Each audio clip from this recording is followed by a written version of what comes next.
Guys, for this video ay magluluto tayo ng atay ng manok.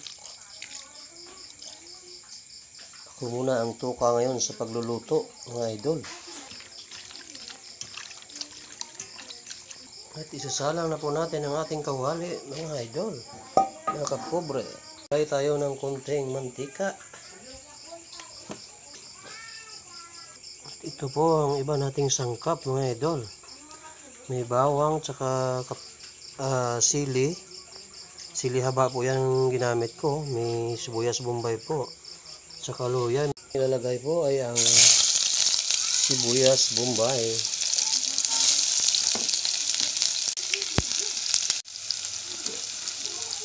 Ayan. Ayan po mga idol. Ilalagay na natin ang ating atay balon-balonan. Rin ang sili.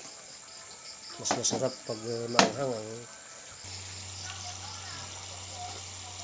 lami kayo.